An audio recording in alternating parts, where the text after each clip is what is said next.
Hey, what's up guys? So welcome back. This one's going to be a short video replacing my rear driver's side shock. So let me go ahead and go straight underneath the truck and show you what I'm working with, because if you've never seen a shot shock, this is what they look like. All right, so here I am underneath the truck. I mean, you can just see right there, it's leaking fluid, the cap came off.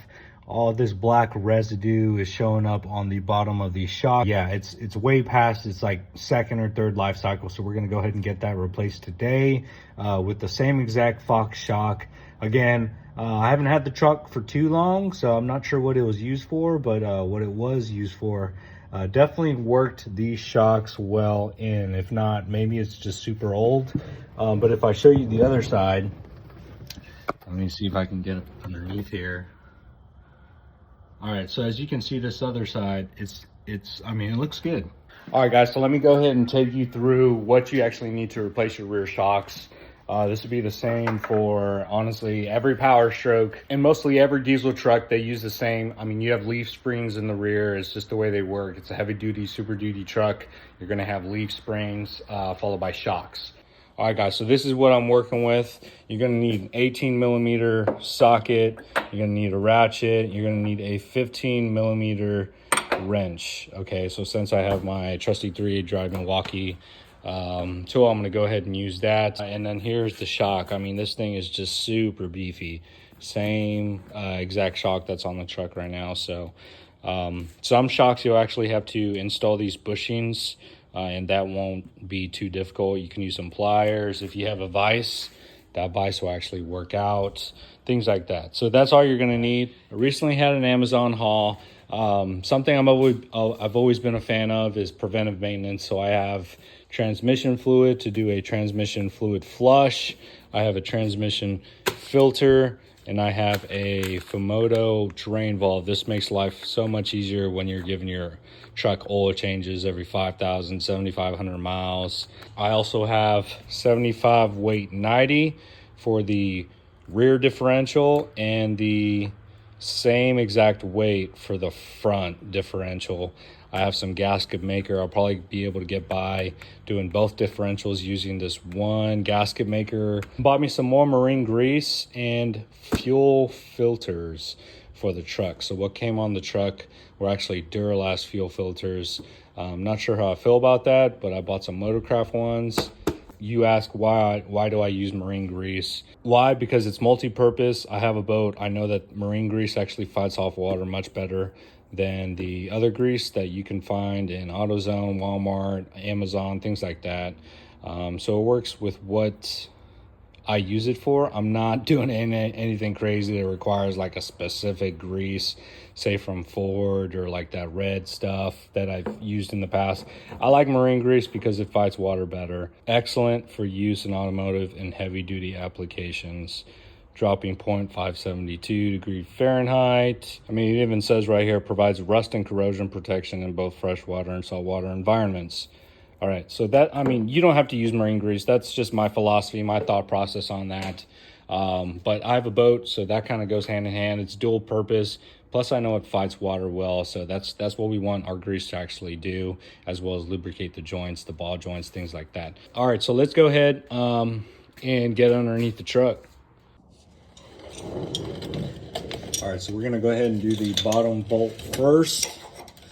10mm wrench. Go ahead and put this on reverse. Maybe a little stronger than that.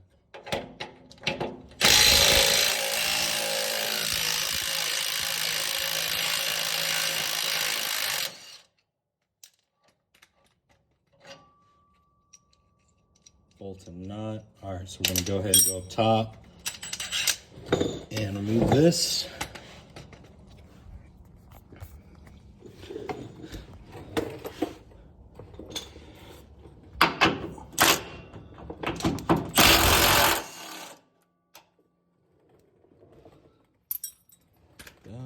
Okay, so wiggle this out. I'm not sure how long this has been in here.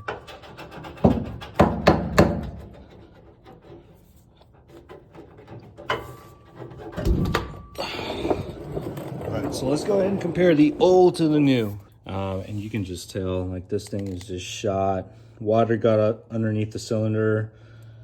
It's been shot for quite some time, so there's no saving this one. Glad I got a new one. Go ahead and post a link in the description below if you'd like to purchase the same shocks. Can't go wrong with Foxes. A lot of people use Fox shocks, so it's one of those things where, you know, if you want some quality, go Fox. I know there's better things out there. There's Kings, things like that, but you know, if you're not made of money, you want something realistic, something that'll get the job done and not have to worry about it, go Fox. All right, guys, and this is why I wanted to replace this shock. This is fully compressed, but as you can see, it is not doing any compressing. All right, and let me go ahead and pull this out. All right. And I should not be having to pull it out in the first place, but that's just where the state of the shock is. All right, so I'm gonna go ahead, and it's not even compressing any further. It's not even extending anymore. All right, and as you can see, it just jumps up and down. That is not, look at this, 2 fingers. Guys, this is probably the most shot shock I've ever had to replace or experience. I mean, for it to be bouncing up and down like that, that's not good. All right, let me go ahead and compress it down with like no pressure one bit. So as you can see, this shock has not been doing any kind of shocking. So that's pretty much as bad as they get. It's a real quick visual inspection to see if your shock is in the same shape with that black residue. I've never seen that before, but I figure I'll share it with y'all. But yeah, black residue, this shock cover off, and it's leaking fluid, so yeah. All right, so we're underneath the truck. I'm gonna go ahead and throw on this new shock. I did put some grease in between the eyelids so they can pretty much slide very nicely in here. You don't have to. All right, so may need to encourage it a little bit. Go ahead and whip out your BFH.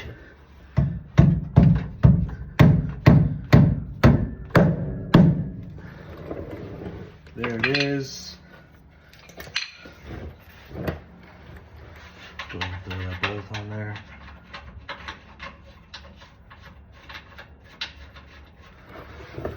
Get it tight a little bit.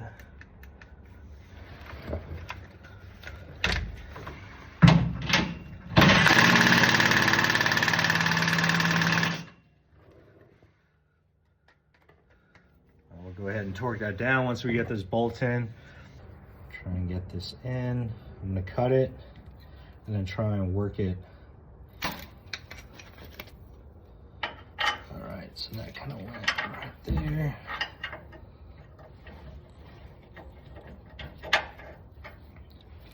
All right, so that didn't work out. I mean, it's not gonna work out for everyone, but it ain't too hard. All right, so what you gotta have to do is kind of muscle it in. It really isn't too hard. Do you need the jack? No. Can you use a jack? Yeah. All right, so let's go ahead and get this bolt in. There it is.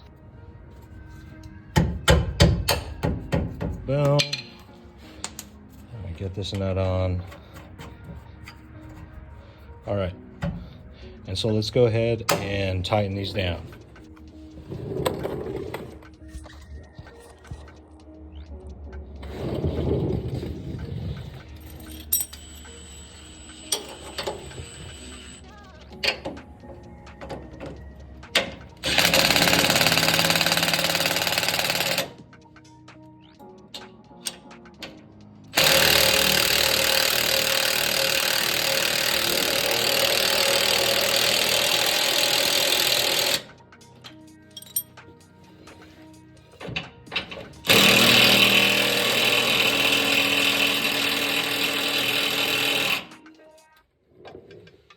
All right, guys, so that's pretty much it. All right, guys, so pretty simple. It took no more than like 10 minutes. I've done this before. Very minimal tools. If you do need to replace your shocks, go ahead and do the rear ones yourself. Front ones would be a little more, I mean, in depth. You may have to, you know, turn your wheels, turn your tires so you have a little more clearance. work on your front shocks versus your rear shocks. But the rear shocks are super simple, and they're in and out within 30 minutes if you allot some time for both rear shocks. As you know, we drive these heavy trucks. They're like 8,000 pounds. Shocks are definitely warranted. Are you going to see the most amount of benefit paying for quality shocks compared to, say, Ranchos or the shocks that come from factory? You won't notice it too much, but they do handle themselves quite well depending on like what you're using the truck for, payload versus tongue weight, those kinds of stressors for your rear shocks.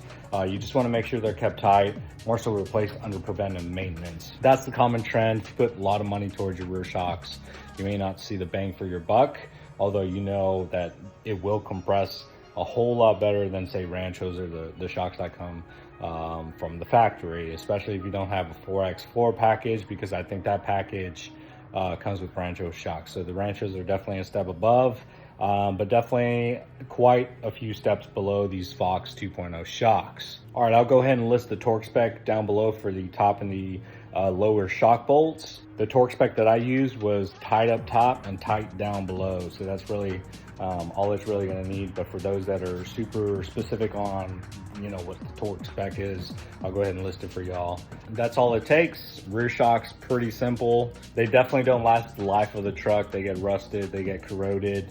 The compression, it's a lot of, bumps at the shocks handle.